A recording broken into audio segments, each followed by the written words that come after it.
भीमपुर गांव में जोरों की बारिश हो रही थी। इस बारिश के बीच महेश छतरी लेकर अपने ठेले को समेटने में लगा हुआ था। हे भगवान, थोड़ा कम बरसो, गरीब पर तो तरसो। मेरा सारा मसाला चिकन खराब हो जाएगा। एक काम करता हूँ, ये चिकन कुत्तों को डाल देता हूँ। वैसे भी अब ये खाने लायक तो बची नहीं, बेचारे बेजुबान जानवरों का पेट तो भर जाएगा। महेश ने ये कहा और उसके बाद उसके पास जितना भी मसाला चिकन था उसने कुत्तों को खाने के लिए दे दिया।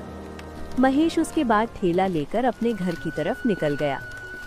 महेश भीगा हुआ घर के अंदर आता है, तभी उसकी पत्नी कुसुम उसके लिए तौलिया लेकर आती है और कहती है, जब इतनी तेज बारिश आ रही थी तो थोड़ी देर कहीं रुक जाते।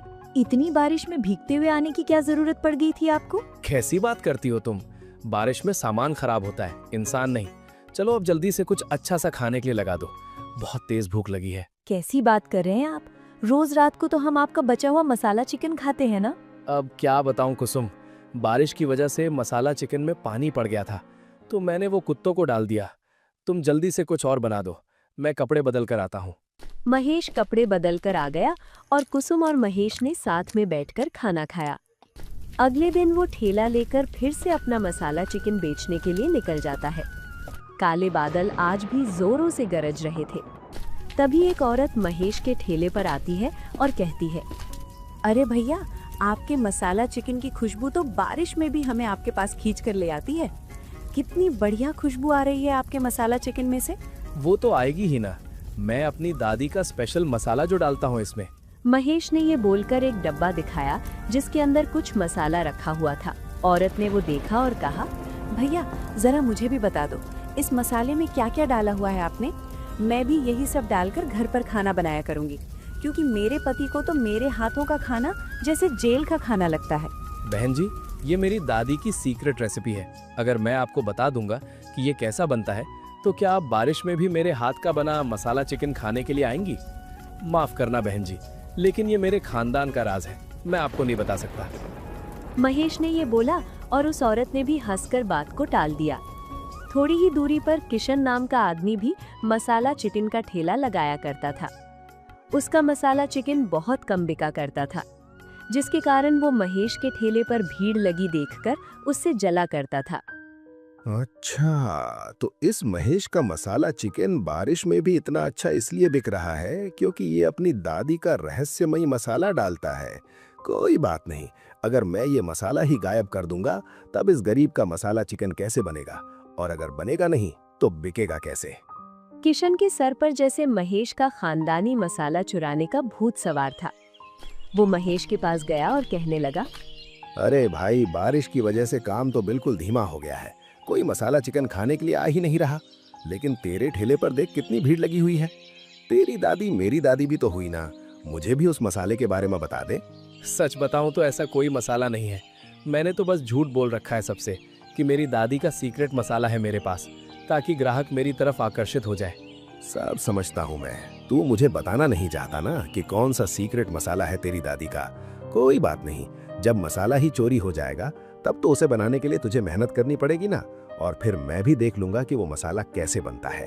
अरे भाई, मेरे घर में मेरी बेटी का जन्मदिन है, जरा 10 प्लेट गर्मा गर्म मसाला चिकन पैक कर दो। माफ करना भाई, मेरे पास तो बस 8 ही प्लेट मसाला चिकन बचा है।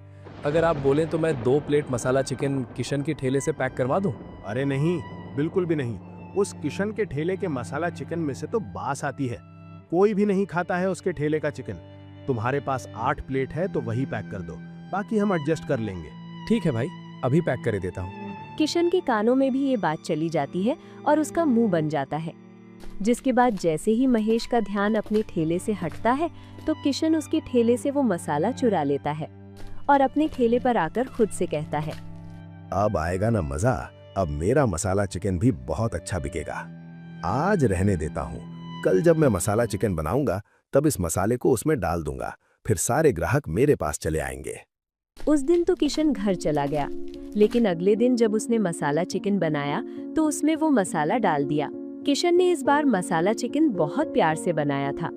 उसने चिकन को अच्छे से तेल में फ्राई किया और उसमें अच्छे किस्म के मसाले डाले और अच्छे से उसे पकने दिया। जैसे ही उसने महेश की बीवी का बनाया हुआ खड़ा मसाला डाला तो खुशबू और बढ़ गई। क्या बात है, जरा थोड़ा मसाला चिकन घर के लिए भी रख जाना। आज तो तुम्हारे मसाला चिकन से अलग ही महक आ रही है, वरना तो ऐसा लगता था जैसे जेल का खाना खा रहे हैं। अब तुम बिल्कुल भी फिक्र मत करो मेरी मीरा, अब से रोज मेरे मसाला चिकन में ऐसी ही खुशबू आया करेगी। किशन अब अपना मसाला चिकन का ठेला लेकर चला गया और सच में उसका मसाला चिकन बहुत अच्छा बिका। इस बार महेश के पास कम और किशन के पास ज्यादा ग्राहक आए, जिसकी वजह से किशन को ये वहम हो गया था कि ये सब उस रहस्यमयी मसाले की वजह से हो रहा है। क्या बात है किशन, आज तो तुम्हारे मसाला चिकन में से अलग ही खुशबू आ रही है और इसे खाकर तो अलग ही स्वाद आ रहा है। मजा ही आ गया आज तो। इतना बढ़िया मसाला चिकन तो मैंने कभी महेश के ठेले पर भी नहीं खाया है, जितना बढ़िया तुमने आज खिला दिया। अब से तो मैं तुम्हारे ठेले पर ही मसाला चिकन खाने के लिए आया करूंगा। उस महेश की दादी का स्पेशल मसाला है तो लाजवाब, लेकिन ऐसे काम नहीं चल पाएगा। अब मुझे महेश के घर जाकर वो सारा का सारा मसाला ही चुराना पड़ेगा, तब जाकर मेरा काम अच्छे से चल पाएगा। किशन ने ये सोचा और रात होते ही उसने महेश के घर में चुपके से घुसने की कोशिश की। महेश की पत्नी कुसुम उस समय जागकर मसाला कूट रही थी। उसने मसाला कूटकर एक बड़े से डब्बे में भरकर रख दिया। किशन ने खिड़की से ये देखा और कहा, बस अब किसी भी तरह मुझे डब्बा चुरा लेना है। उसके बाद कम से कम 3 महीने का जुगाड़ तो हो ही जाएगा। 3 महीने के बाद देखी जाएगी कि क्या करना है। कुसुम और महेश जहाँ चैन से सो रहे थे तो वहीं किशन उनके घर में घुस गया और डब्बा चुराकर भागने लगा।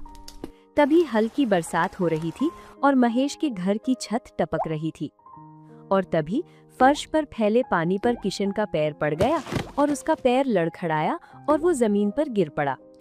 और उसके गिरने की आवाज सुनकर दोनों पति पत्नी की नींद खुल गई और किशन को जमीन पर गिरा हुआ देखकर महेश हैरानी से बोला, ये सब क्या है किशन?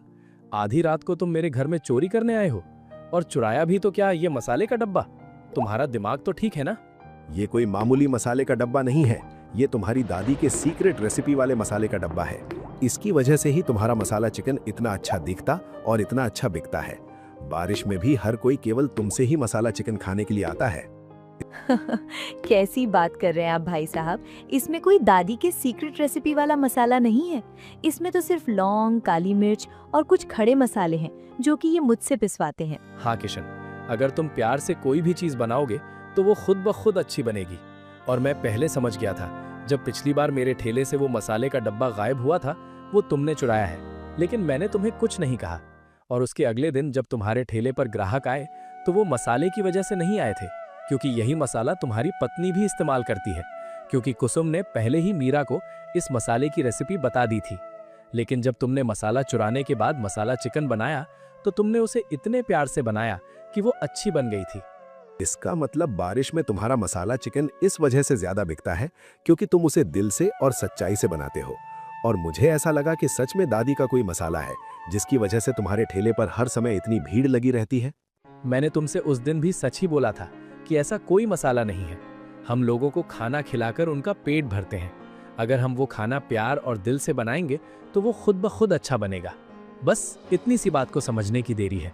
जिसके बाद किशन को अब अपनी गलती का एहसास होता है और वो महेश और कुसुम से माफी मांगता है।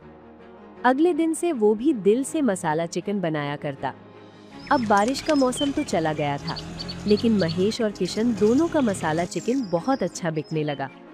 आप लोगों को ये कहानी कैसी लगी कमेंट करके बताएं और ऐसी कहानियों को सुनने के लिए वीडियो को लाइक करें और चैनल को सब्सक्राइब करें।